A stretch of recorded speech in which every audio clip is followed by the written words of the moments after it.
My name's Della Money and I'm a consultant speech and language therapist for Nottinghamshire Healthcare, and I'm passionate about inclusive communication counting for everyone, everywhere. Communication is central to our ability to learn, to work, to form and maintain relationships and to participate.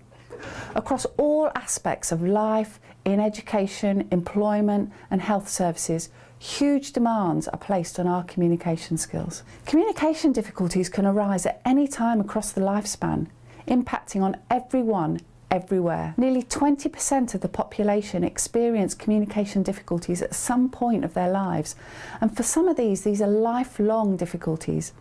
But for others, they are acquired alongside mental health and physical or sensory conditions. Communication difficulties create health inequalities, increasing risks around exclusion, poor physical and mental health, diagnostic overshadowing, increased isolation and reduced recovery.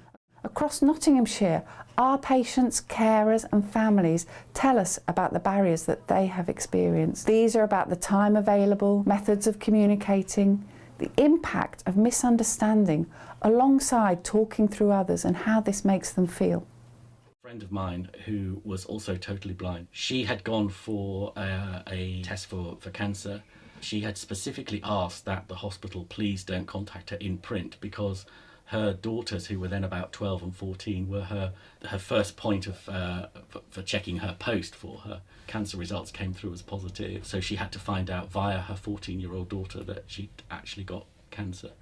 And I think that's very, very upsetting, obviously, for her, and actually completely unnecessary when you've specifically requested to have put on your records that you'd like any other form of contact other than just the printed letter through the post. I know I'm not the only totally blind person who feels this, but we do get a little bit tired of being told and just get a sighted friend in to read it. And your aphasia means that you can understand what people say to you. Very much, yes, I really do. But when it comes to saying what you want to say, Yeah, what happens then? I can't sometimes. Yeah, I can't. Yeah.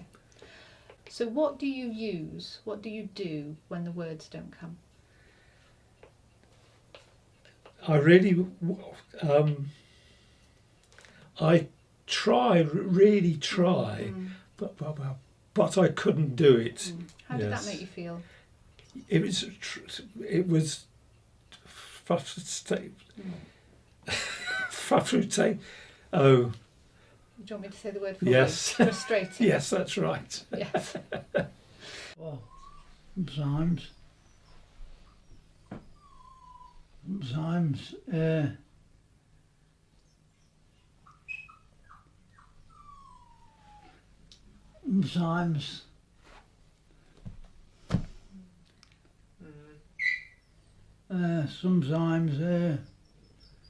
no, ease it. Oh, You have to leave it. yeah. Yeah. My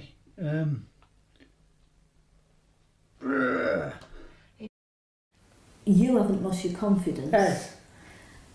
And thankfully I haven't either. But I think that for other people, other couples, I think it must be very, very difficult, because it's so easy to lose your confidence, isn't it?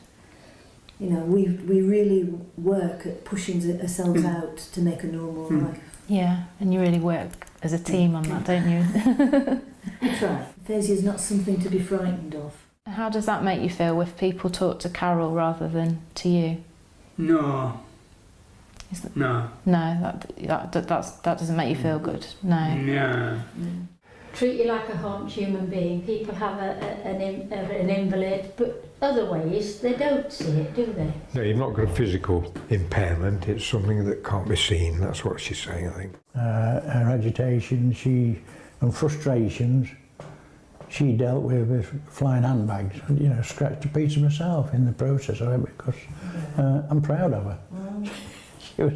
She was battling for a marriage, right? You know. Yes. I feel that as my wife's husband, this is the cards I've been dealt with, and I'm going to deal with it.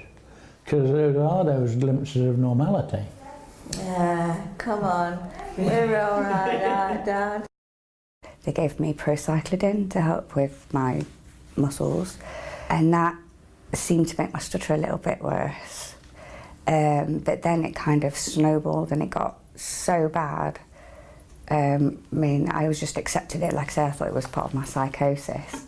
And just because I was emotional, to the point where I'd start speaking and then I would have to change what I was saying because I couldn't get those words out. Not because I was choosing the wrong word, it wasn't aphasia, but it was just I'd have to change my words and modify what I was saying.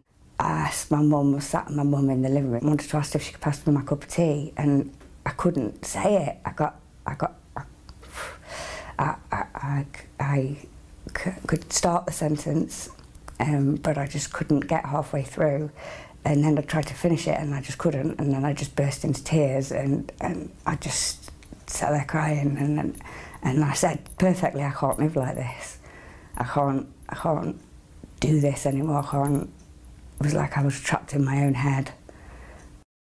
I did feel a little bit like if I was a different person who wasn't quite as stubborn and outspoken and all of those things, and what I think and what I say is important. So you've been working with me and Zoe. Yeah, and Zoe. Has that been a good thing or a bad thing? Good. Is it good? Has it helped you? Helped me, yes. And how do you feel? When I feel happy. Happy? Why? I feel happy because I'm more proud of myself. This can be frustrating sometimes because the valve gets blocked and it can do that at any time. And then you can't talk at all. So you have to refer to other means of talking, either by mouthing the words or writing them down or using a Servox. Also, another thing with the doctor, it's often difficult for deaf people to explain what the matter is. For hearing people, they can communicate directly with the doctor, and they can talk at the same time as pointing, and the doctor usually understands and gets it straight away. Deaf people will explain it differently, use their body and hands in a different way from hearing people. And the interpreter can try to explain, but then I'm not sure if the jargon they use will match what the deaf person is trying to explain. And that kind of problem can mean that deaf people suffer more than hearing people. That's another area that needs to be sorted out. I went to the doctor to ask because I want to clean my teeth. Hannah went to the doctors and asked about having Botox into the muscles in her neck so that your mouth didn't spasm to make eating easier, and the doctor just said, oh no, you're too young, far too young for that, and just assumed that it was about cosmetic reasons. I think Hannah gave up because she was just too embarrassed to try and correct the doctor. I was really angry. Our service users share their top tips for helping to communicate and be included. So what you want people to do is time. Take time. Time, really. If people do give me longer, I answer. Yes, and one more thing that's positive about GPs, mine and Les. I don't know about yours, Tony, but our doctor gives us a double appointment slot. And a double slot is good because the communication will often take longer than normal for the doctor. Normally they have 5 to 10 minutes. I can have 20 minutes, which gives me enough time to explain everything. That's great. But having to explain so much can be difficult, and we might need more of that. What advice would you give them? What would you give them? I would give them, listen, you have a lot more. And how would he show you that he was listening, John? What would it look like? By not interrupting. And you get all these poor look when you're talking and stuff, and it's like, you know, I'm okay, you know, I feel fine. I mean, I just have this problem speaking, and like, I hated that pity that people in their eyes when they looked at you, that as if to say, oh, yeah, but you look such a lovely girl, and I didn't, you know, don't worry about it, it's all fine. And they put their hand on your shoulder or something, and it'll finish your sentence, which is even worse. I thrive on long-term relationships, and that's the best way of dealing with me. So if you're meeting a new doctor for the first time, Yeah. Doctors don't. so they're in for a short time and they're away again. Yeah. So they don't get to know you well enough. Yeah. To get to know what you might be saying. Yeah. Yeah. And that's tricky. Sometimes they talk to my carers. If they don't understand me, I wouldn't mind. Even from the basic phone call to the text message to the email, all of those would be acceptable for me as someone who's very used to using technology. But it still seems that the appointment still has to be sent out in a very old-fashioned, through the post method. One really, really poor habit I've found in a lot of pharmacies is that they then stick labels over the top of the Braille markings, the kind of labels to say that this has been issued or so on. And it's almost as if the Braille is completely invisible to them. And you can't pull those labels off because they're very sticky. They then pull the cardboard off, and if the cardboard comes off, the Braille comes off with it. Even the people using these products, to them the Braille does appear to be so invisible that they're happy to just cover it up as if it's just a luxury add-on rather than something which is absolutely key. I feel they should be using Video Relay Service, VRS. It would make it all so easy and direct. And with VRS, you can ask and get an explanation about the appointment with the interpreter. If I go to here and You show the first letter. yes, that's the word you're right. thinking Yes. of. Yeah. Yes. Yeah. Some people haven't doctored. Got it. Yes, they haven't really. No. So there was one time you were telling me about, I think you were in hospital, Yes. and did somebody ask you a question? Yes. And so you used your book. Yes. And what did he do? He didn't really. So he didn't look at the letter. Yes, that's and right. tried to work out what you were saying. No, he didn't really. And it meant you didn't get the information across. That's right. Yes. To him. When someone asks me a question, it, particularly in the early stages, it takes me some time to think about it before being able to answer.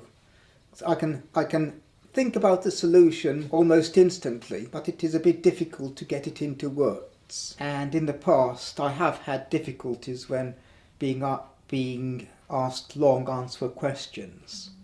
It takes me a bit of time to get my thoughts together. Can you remember what the doctor told you? No. No. So, No. yeah. Did he leave a note about what he'd said? No. No. So we didn't know.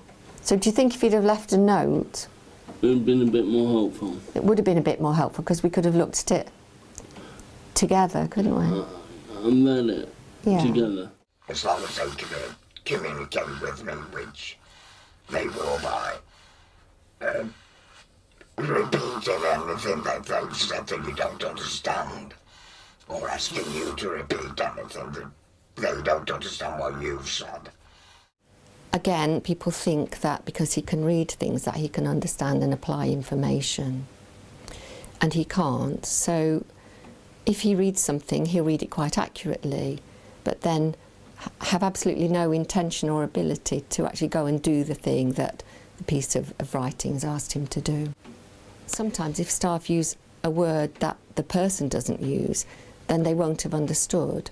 If someone says, tell your support worker, the person might not know they've got one. So it's the easy words that can be misunderstood. And if you don't speak very clearly, then people may not understand you and not have the courage to say that they don't understand. please reflect on how well you're being understood by people and check out whether they've understood you. The Royal College of Speech and Language Therapists produced 5 good communication standards to reduce the communication risks around health inequalities. The Accessible Information Standard became law in July 2016. This requires organisations to do 5 things. Identify, record, flag, share, and meet people's information and communication support needs. Inclusive communication improves health outcomes for everyone, everywhere. It really does count towards better healthcare.